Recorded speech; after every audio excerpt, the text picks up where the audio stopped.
आजकल एक नया वर्ड आया है डिजिटल अरेस्ट, जो कि स्कैमर की दुनिया का नया हथियार है। भारत में जनवरी 2024 से अप्रैल 2024 तक 120 करोड़ की ठगी हो चुकी है।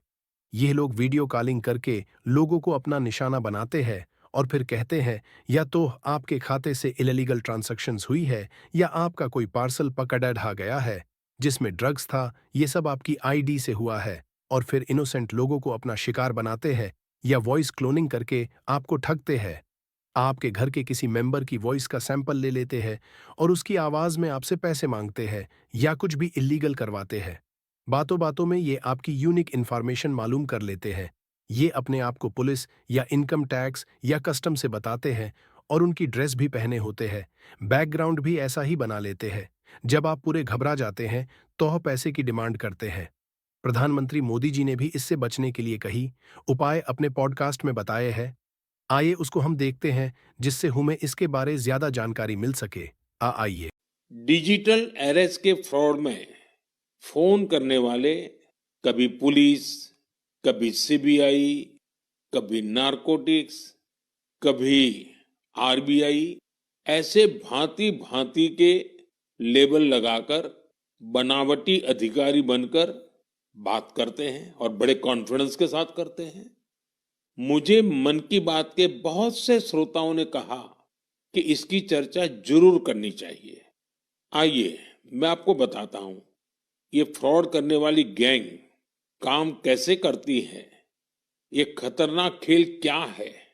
आपको भी समझना बहुत जरूरी है, औरों को भी समझाना उतना ही आवश्यक है। पहला दाव, आपकी व्यक्तिगत जानकारी, वो सब जुटा करके रखते हैं। आप पिछले महीने गोवा गए थे, है ना? आपकी बेटी दिल्ली में पढ़ती है ना? वे आपके बारे में इतनी जानकारी जुटा कर रखते हैं कि आप दंग रह जाएंगे। दूसरा दाव, भय का माहौल पैदा करो। वर्दी, सरकारी दफ्तर का सेटअप, कानूनी धाराएं, वो आपको इतना डरा देंगे, फोन पर बातों बातों में आप सोच भी नहीं पाएंगे। और फिर उनका तीसरा दाव शुरू होता है। तीसरा दाव, समय का दबाव। अभी फैसला करना होगा, वरना आपको गिरफ्तार करना पड़ेगा। ये लोग पीड़ित पर इतना मनोवैज्ञानिक दबाव बना देते हैं कि वो सहम जाता है। डिजिटल अरेस्ट के शिकार होने वालों में हर वर्ग, हर उम्र के लोग हैं। लोगों ने डर की वजह से अपनी मेहनत से कमाए हुए लाखों रुपए गंवा दिए हैं। कभी भी आपको इस तरह का कोई कॉल आए तो आपको डरना नहीं है। आपको पता होना चाहिए, कोई भी जांच एजेंसी फोन कॉल या वीडियो कॉल पर इस तरह पूछताछ कभी भी नहीं करती। मैं आपको डिजिटल सुरक्षा के 3 चरण बताता हूं।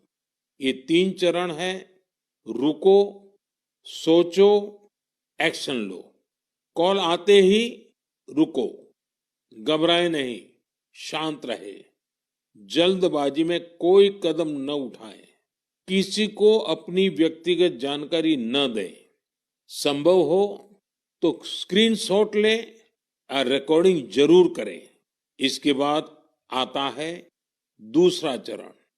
पहला चरण था रुको, दूसरा चरण है सोचो।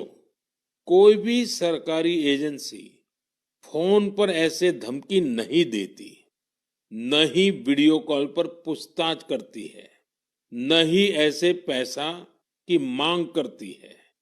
अगर डर लगे तो समझिए कुछ गड़बड़ है। और पहला चरण, दूसरा चरण, और अब मैं कहता हूं तीसरा चरण।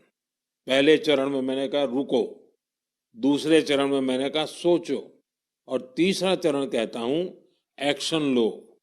राष्ट्रीय साइबर हेल्पलाइन 1930 डायल करें। cybercrime.gov.in पर रिपोर्ट करें। परिवार और पुलिस को सूचित करें। सबूत सुरक्षित रखें। रुको, बाद में सोचो और फिर एक्शन लो।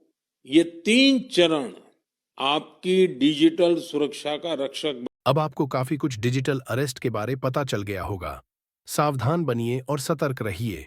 यह कॉल आपको भी आ सकते हैं। कॉन्फिडेंट रहिए और ऐसी किसी भी कॉल को अवॉइड करिए या बिल्कुल कॉन्फिडेंट होकर बात करिए। कोई भी एजेंसी आपसे आपकी निजी जानकारी नहीं ले सकती है। चैनल को सब्सक्राइब जल्दी कर लीजिए। Thank you, bye bye.